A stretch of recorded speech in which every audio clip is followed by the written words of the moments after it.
I have a great J'ai le plaisir de souhaiter la bienvenue à l'ONU au Premier ministre de la Géorgie, M. Irakli Garibashvili. Je l'invite à s'adresser à l'Assemblée.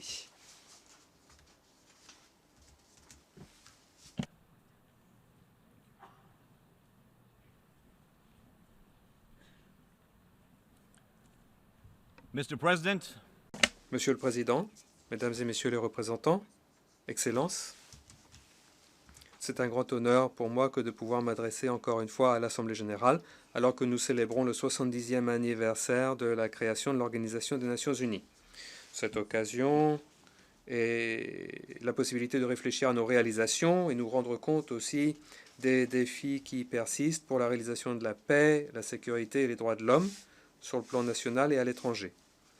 Mes amis, la Géorgie est un petit pays avec un grand cœur et des rêves encore plus grands. La Géorgie avance et dans la bonne direction. Notre vision d'avenir est claire et notre futur est brillant. Dans une grande annonce cette semaine, la Banque mondiale a publié son nouveau rapport global sur la gouvernance. Je suis fier de vous dire que la Géorgie était en haut des classements pour les progrès globaux pour les 6 mesures étudiées. D'après les classements, depuis 2012, la Géorgie a franchi 13 places pour la qualité de la réglementation, 16 places pour les possibilités d'expression et la responsabilisation, 19 places pour l'état de droit, 22 places pour la stabilité politique et l'efficacité du gouvernement, et 23 places pour la lutte contre la corruption. Ces progrès spectaculaires soulignent la détermination de notre gouvernement, de mon gouvernement, de renforcer l'état de droit et la liberté des médias, d'édifier une économie moderne et de faire avancer notre nation dans la confiance.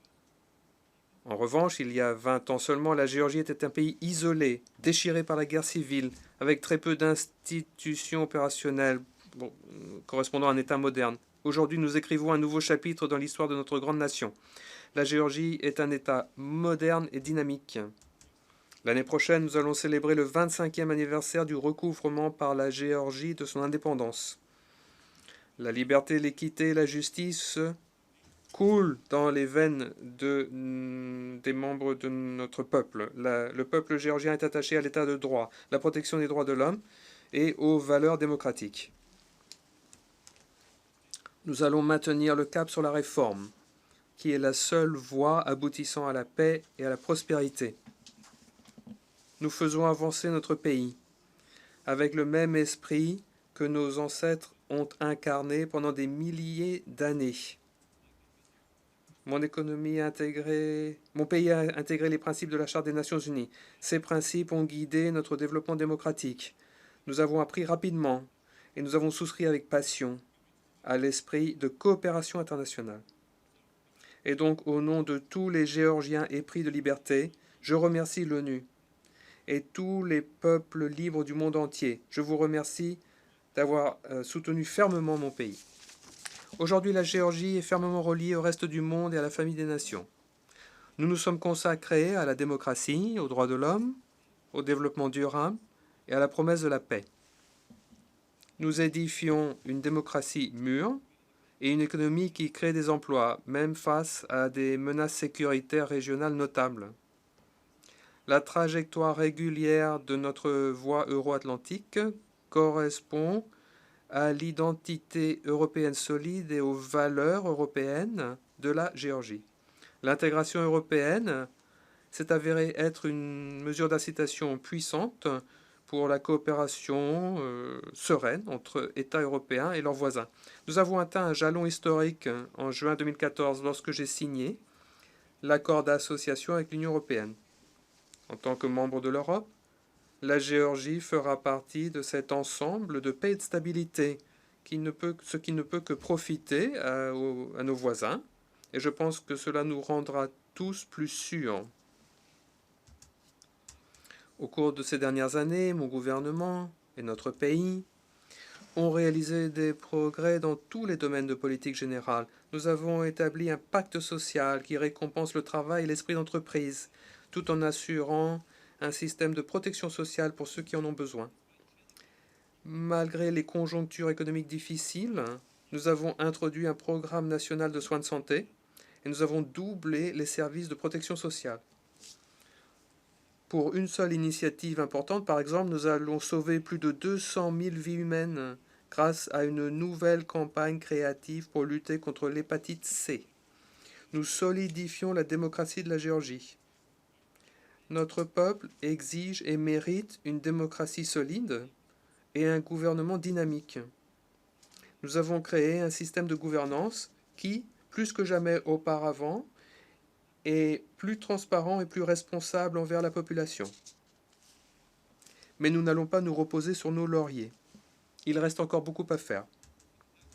L'élection présidentielle de 2013 et les élections locales de 2014 ont été saluées par les observateurs internationaux comme étant libres et honnêtes. Je suis également fier du fait que l'année dernière, nous avons adopté la première stratégie globale de la Géorgie à long terme pour défendre les droits de l'homme et nous avons promulgué une nouvelle loi contre la discrimination. Mon gouvernement s'efforce de garantir les droits de l'homme de tous les membres de notre population.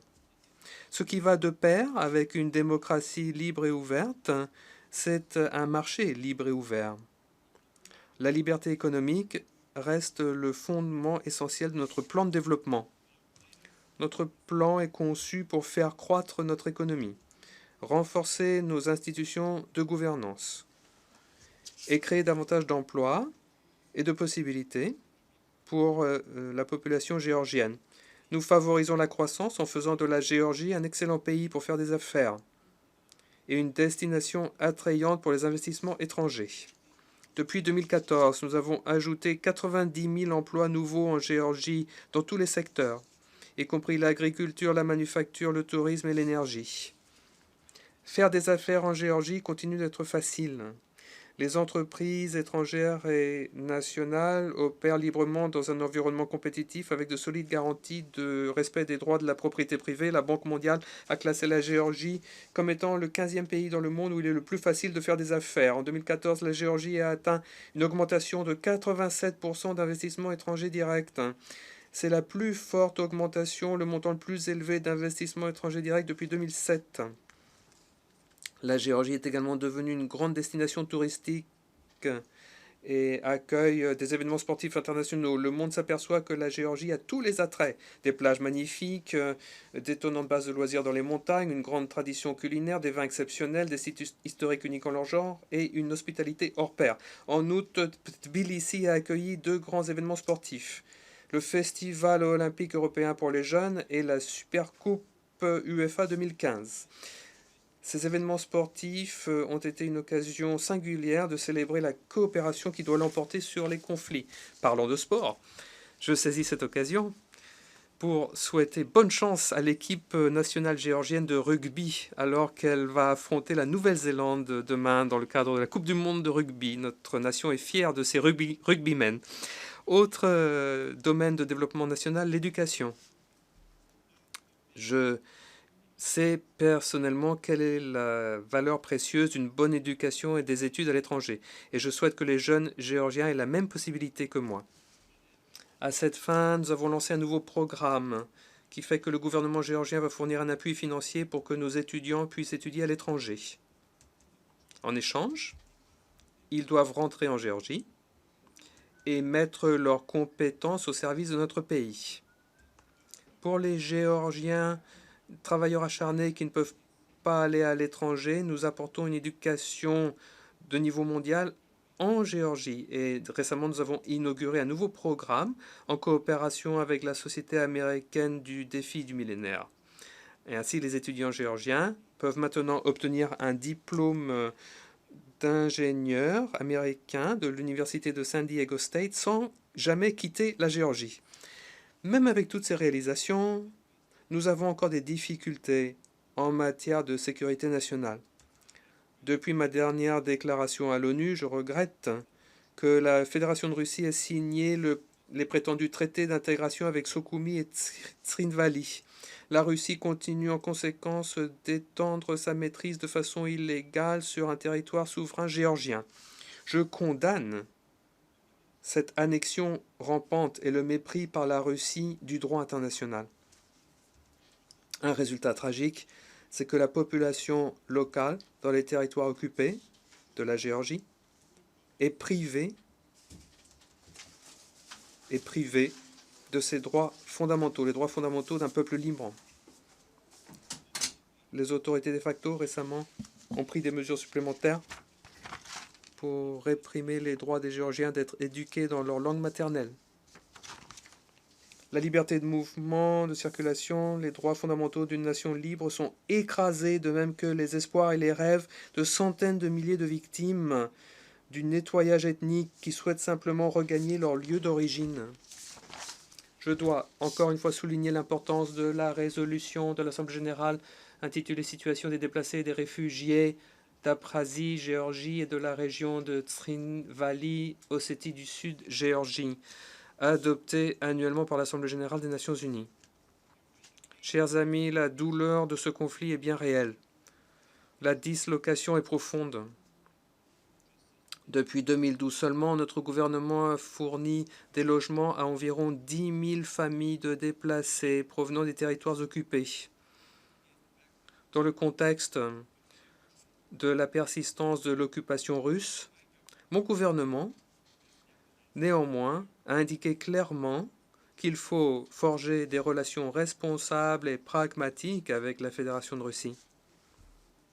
À cette fin, nous avons pris un certain nombre de mesures concrètes, des mesures constructives pour promouvoir le commerce, les transports, les communications, les contacts humanitaires et le tourisme, à chaque fois que c'était possible, avec la Russie.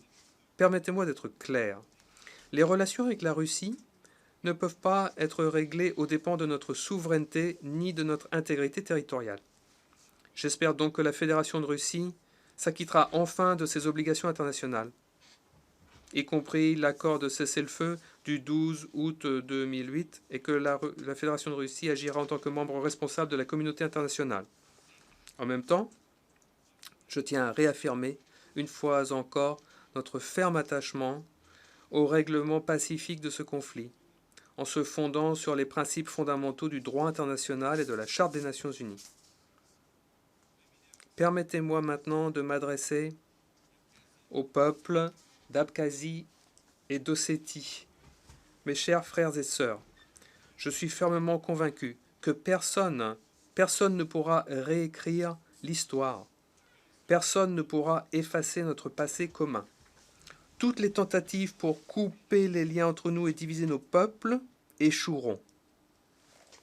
Vous allez tirer parti d'une économie géorgienne qui connaît la croissance, bénéficier de notre accord d'association avec l'Union européenne, y compris une augmentation du commerce et une libéralisation des régimes de visa.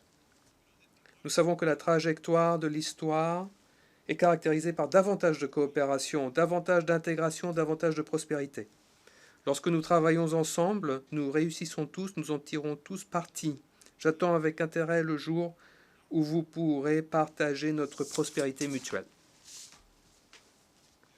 Excellence, malgré les difficultés, mon pays essaye de contribuer à la paix internationale, à la sécurité, le développement durable et la prospérité économique. L'année dernière, j'ai eu l'honneur d'annoncer l'intention de la Géorgie d'établir le Forum de la Route de la Soie. Aujourd'hui, je suis fier que cette idée se soit matérialisée. Et dans quelques semaines, nous allons accueillir le premier forum de haut niveau de la Route de la Soie à Tbilissi. L'emplacement de mon pays représente un carrefour essentiel entre l'Est et l'Ouest. Cela a été souligné lorsque la Géorgie a accueilli cette année aussi bien la réunion annuelle de la Banque européenne de reconstruction et de développement et la première réunion de la Banque asiatique pour les investissements dans l'infrastructure. La revitalisation de la route de la soie est une occasion importante, l'occasion d'approfondir les liens économiques et culturels entre l'Asie et l'Europe et d'assurer le développement des relations commerciales, notamment avec la Chine. La région de la route de la soie va dégager de nouvelles possibilités. Cette région représente les 2 tiers de la population du monde et 60% de son PIB. Je suis convaincu que le forum de Tbilissi de la route de la soie représente de grandes possibilités de promouvoir la coopération et l'intégration régionale. Je voudrais également évoquer l'accord récent entre les P5+1 et l'Iran. Mon pays espère que le processus va se développer dans une direction positive et que cela contribuera à une plus grande sécurité, un plus grand développement économique dans la région. La Géorgie a démontré à maintes reprises qu'elle est prête à payer plus que sa part équitable pour promouvoir un environnement international sûr. Mon pays a contribué le deuxième plus grand nombre de soldats, après les États-Unis, à la mission appui déterminé en Afghanistan. Nos soldats sont parmi les meilleurs du monde. Ils font la fierté de ma nation. Nous les honorons. Pendant quelques instants, je voudrais qu'on se souvienne de tous les soldats géorgiens courageux qui ont servi leur nation et qui ont donné leur vie dans la recherche de la paix et de la liberté. Les contributions de mon pays à notre sécurité commune ne s'arrêtent pas là. La Géorgie appuie également les efforts de maintien de la paix de l'Union européenne, y compris en fournissant des soldats à la mission militaire de l'Union européenne en République centrafricaine. Nous sommes le deuxième pays fournisseur de contingents. Un élément fondamental de la sécurité de la Géorgie et l'intégration euro-atlantique de la Géorgie, c'est ses relations de plus en plus profondes avec l'OTAN. Après le sommet de l'OTAN de l'année dernière, l'OTAN a convenu de fournir à la Géorgie un train de mesures important d'appui concret pour renforcer les forces armées de la Géorgie et pour faire de la Géorgie un allié plus intégré. Plus récemment, nous avons inauguré un nouveau centre conjoint de formation et d'évaluation en Géorgie, où les forces géorgiennes recevront une formation de l'OTAN. Nous augmentons également le nombre d'exercices de formation menés à bien par la Géorgie et les États-Unis et par la Géorgie et ses alliés de l'OTAN. Excellence, la Charte des Nations Unies, adoptée il y a 70 ans, avait été conçue pour mettre fin au chaos et pour édifier un monde meilleur. Aujourd'hui, le monde se heurte encore à des défis sans précédent qui nécessitent une ferme détermination politique. Lorsque c'est nécessaire, nous devons réformer les organisations internationales pour satisfaire les exigences actuelles. Et dans ce contexte, nous nous félicitons des négociations intergouvernementales en cours sur la réforme du Conseil de sécurité, qui vise à augmenter l'efficacité de l'ONU dans des situations de crise, comme prévu par la Charte. Accroître le rôle des petits États au Conseil de sécurité, éviter les abus du droit de veto et améliorer les méthodes de travail du Conseil devrait être la pierre angulaire du processus de réforme. J'exprime l'espoir que le 70e anniversaire de l'ONU nous rappellera à nous tous de défendre fermement les principes consacrés dans la Charte des Nations Unies, ainsi que l'objectif de paix et de stabilité dans le monde entier. Pour conclure, permettez-moi de reprendre le début de mon intervention. Notre vision d'avenir est claire et notre futur est brillant. Permettez-moi de vous faire partager mon rêve pour la Géorgie. Je vois un pays où tous les enfants géorgiens ont accès à une éducation de qualité pour qu'ils aient la possibilité de développer les talents que Dieu leur a donnés. Je vois un pays où les gens vivent à l'abri de la peur de ne pas avoir de soins de santé, de ne pas avoir les ressources dont ils ont besoin pour protéger leur famille, leurs moyens d'existence et leur avenir. Je vois un pays solide et prospère, une Géorgie qui exploite son emplacement géographique en tant que carrefour vital entre l'Est et l'Ouest, entre le Nord et le Sud. Je vois une nation fière, attachée à la facilitation de la paix avec les pays voisins, ainsi que le commerce entre les continents. Je vois un pays qui est une force pour le bien et la stabilité dans sa propre région, et qui s'acquitte de ses responsabilités en tant que citoyen du monde.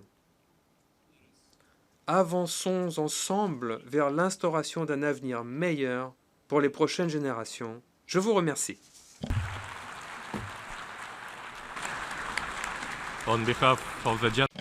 Au nom de l'Assemblée générale, je tiens à remercier le Premier ministre de la Géorgie de la déclaration qu'il vient de faire et je prie le représentant du protocole de bien vouloir accompagner son Excellence.